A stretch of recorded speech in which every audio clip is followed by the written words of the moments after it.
Hello, I'm Simon Whistler, you're watching TopTenzNet, and in the video today we're looking at the top 10 innocent things that wound up getting censored. Spend enough time online and you'll eventually encounter a person mockingly talking about overly PC, censor-happy snowflakes who are triggered by mean words. This, as it happens, isn't a new phenomenon or even one limited to a specific end of the political spectrum. Who would have thought it? Here are 10 examples of the most innocent things busybodies of the era tried to censor, starting with Number 10. A school once censored the painting of Washington crossing the Delaware. The words George Washington likely conjure one of two images in your head: his portrait on the dollar bill, or that one painting of him crossing the Delaware looking like a total boss. The painting is easily one of the most famous depicting American history, so you'd of course expect it to be found in history textbooks across the states, because, why wouldn't you? One, well, it looks awesome, and two, it's a painting of a guy in a boat. Who could possibly take offense to that? Well, schools in Georgia sure as hell did when in 1999 they had someone airbrush the photo after the superintendent of the Muskogee County School District, Guy Sims, insisted that it kind of looked like you could see Washington's erect penis in the painting. Specifically, Sims put forward that the watch Washington is wearing in the painting kind of looked like a penis if you looked at it the right way, and he was worried that older kids would laugh at it. So Sims did the only sane thing and had an art teacher mix up a kind of paint that was the same color as the one used for Washington's trousers.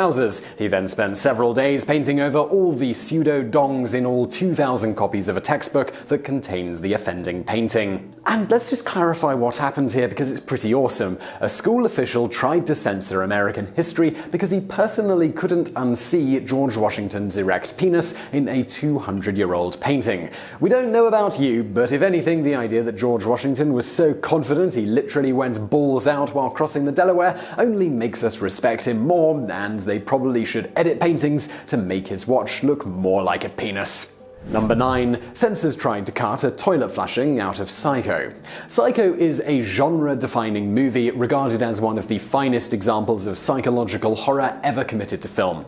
The film broke new ground in several regards. However, the most impressive, considering how many films came before it, is that it was the first film ever to show a toilet flushing on screen, something censors objected to and tried to have removed. For context, the offending flush takes place roughly 40 seconds before a character is brutally stabbed to death in a shower while completely naked. Sure, censors also took offense to the shower stabbing scene, but Hitchcock was careful to frame and shoot that scene in such a way that it technically complied with most every censorship rule about violence and nudity that existed.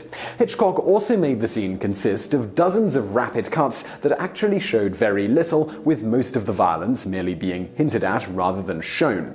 This made it difficult for censors to actually point to any specific thing they objected to. The toilet flushing, however, was an unbroken shot that broke production codes of the era. However, because Hitchcock famously didn't give a crap about stuff like that and was dogged in his persistence, censors eventually gave up trying to fix the film and let the toilet be, flush and all. Number 8. A store once put an explicit lyric sticker on an instrumental album. We think it's safe to say that given today's musical ecosystem, nobody has paid attention to a parental advisory sticker on an album in several years, presumably because physical album sales have been hemorrhaging for years. However, back in the days before streaming and YouTube, those little stickers were considered a death sentence for certain albums, as they effectively prevented them from being sold by large chains of stores that wanted to project a family-friendly image, Walmart being the most notable example. Albums could be slapped with an explicit lyric sticker for containing a single objectionable lyric, which Frank Zappa heard about before presumably saying, "That's cute." We say this because Zappa holds the dubious honor of being the only artist known to have received a parental warning sticker for explicit lyrics on an entirely instrumental album. Called Jazz from Hell, the album contains no lyrics of any kind. It does, however, contain a track simply titled G-Spot Tornado.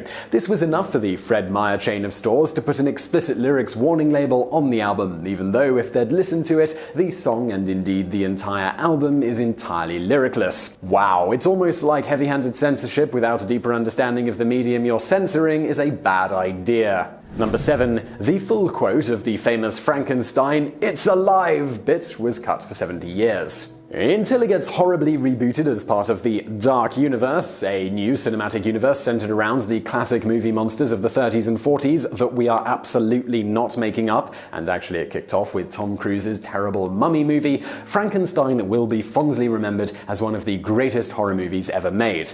Perhaps the most iconic moment of the entire film is when the eponymous Dr. Frankenstein yells, "It's alive! It's alive! It's alive!" as a bolt of lightning brings his horrific creation to life. This quote has been endlessly homaged and parodied in the 80+ years since the film was released, which is odd since the actual full version of the quote was censored for like 70 of those years. You see, in the original cut of the film, Frankenstein has a bit of dialogue after that was originally censored in the original cut, where he proclaims, "Now I know what it feels like to be God."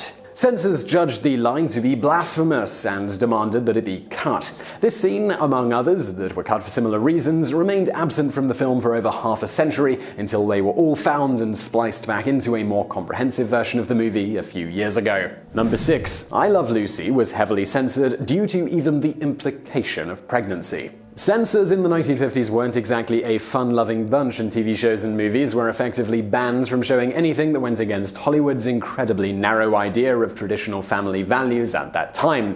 To this end, couples couldn't be shown sharing a bed or even kissing for more than 3 seconds. Censors were so against even suggesting the idea of sex that you couldn't even say the word pregnant on TV. This became a problem for actress Lucille Ball when she became pregnant, and her being with child was written into the show I Love Lucy. Luckily for Ball and the writers, the show was one of the most popular on the air at the time, so they were able to reach a compromise with censors, agreeing to only use the word expecting instead of pregnant in order to appease advertisers. This is pretty absurd in retrospect, especially when you realize that not only did an entire season of the show incorporate Ball's pregnancy into the plot, but one episode actually revolved around her giving birth.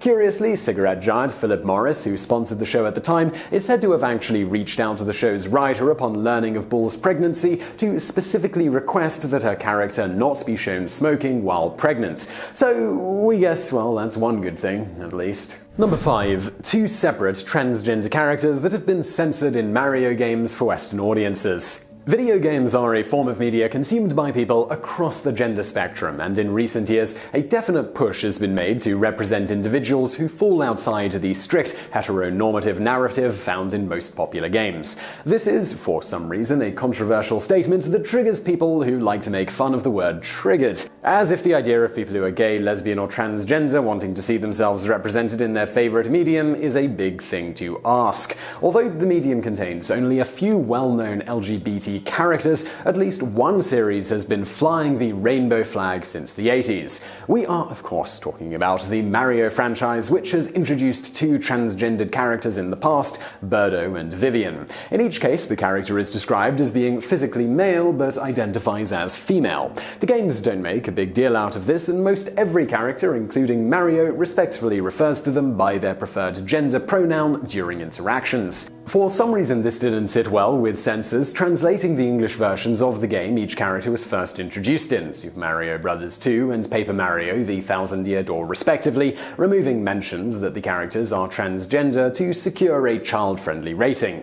In the case of Birdo, game manuals for Super Mario Bros. 2 did initially note that Birdo was a male who identified as a female, but it was later changed for unknown reasons. Number 4. Sections of Anne Frank's diary were censored because she talks about her vagina.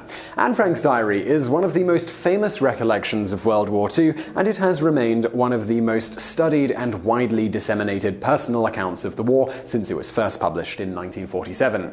A thing to keep in mind, though, is that Anne Frank's diary was first and foremost a freaking diary that contained some of her most intimate thoughts and feelings. Frank never intended for her diary to be read by millions of people the world over, so she talks about some pretty personal stuff, like her vagina. In fact, Frank's diary contains an astonishingly detailed section in which she vividly describes her girly parts, which the guy who originally edited the whole thing decided to cut out wholesale. To be fair, the guy who edited Anne Frank's diary was her father, so it's understandable that he felt uncomfortable reading about his daughter's burgeoning sexuality. However, there have been multiple attempts of parents who object to the unabridged version of the diary being read in schools, even though in most cases it was was going to be read by kids and Frank's age. Number 3. The word blowhole was almost cut from a TV show because nobody knew what it meant. When it comes to making TV for kids, writers often get a lot of stuff past the radar of censors, whether it's the Animaniacs joking about fingering Prince or a sultry Harley Quinn seductively asking the Joker if he wants to ride his Harley in Batman the Animated Series. Sometimes those censors get suspicious and will pull creators up on a word or a joke that they feel is somehow offensive. The most amusing example of this is the show The Adventures of Pete and Pete, which aired on Nickelodeon in the 1990s. Censors particularly zeroed in on one character's repeated use of the word blowhole, which they suspected was a new swear word that they'd never heard of. The creators apparently found this hilarious, and after composing themselves, walked into the Nickelodeon offices armed with a dictionary and read out the definition of what a blowhole is to the censors. Apparently, nobody in the office had any idea that the word blowhole was real, and after realizing it's just something you find on top of a whale's head and absolutely wasn't just a PG version of the word a-hole, they let the creators use it as much as they wanted. Number 2. Spider-Man wasn't allowed to hurt pigeons in the 90s. You often see the words "ruining my childhood" thrown around online, and most of the time it's hyperbolic nonsense. However, we are genuinely about to say something that could potentially cause you to never look at one of the most popular interpretations of Spider-Man the same way ever again.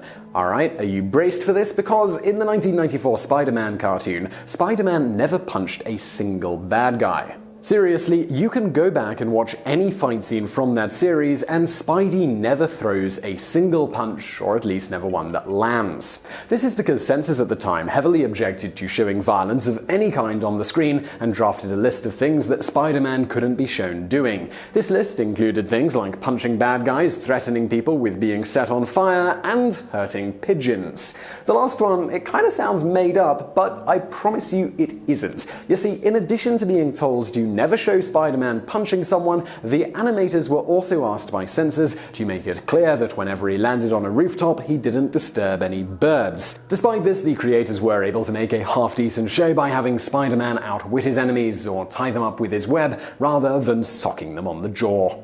Number 1. The Ninja Turtles, well, they weren't ninjas in the UK. There are really only 4 things you need to know about the Teenage Mutant Ninja Turtles, and they're all right there in the name. They're mutant turtles who struggle to balance teenage angst with the responsibility of being a sick ninja. UK censors, however, objected to exactly 1/4 of the show's content when TV stations acquired the rights to air the 1987 animated series over there. Specifically, they objected to the word ninja due to it having violent connotations, and forced the creators to brand the show Teenage Mutant Hero Turtles. Also, yes, before anyone asks, they did force them to change the theme song too. Along with demanding that any mention of the word ninja was cut, British censors asked the creators to downplay use of weaponry in fight scenes. The most ridiculous thing, though, is that even though one of the turtles hit people with a sword, censors went after Michelangelo the hardest because showing nunchucks in British media was illegal at the time. This forced the creators to remove Michelangelo's nunchucks and replace them with a grappling hook in the 3rd season. Now, we did originally plan to have a smarmy closing remark go here, but we think the image of a British guy angrily yelling about a turtle slapping people around with 2 sticks joined by a piece of rope is funnier than anything we could come up with. So I really hope you found that video interesting. If you did, please do hit that thumbs up button below, and don't forget to subscribe for brand new videos just like this every day of the week. Also, over there on the right, a couple of other videos that you might enjoy if you enjoyed this one, and thank you for watching.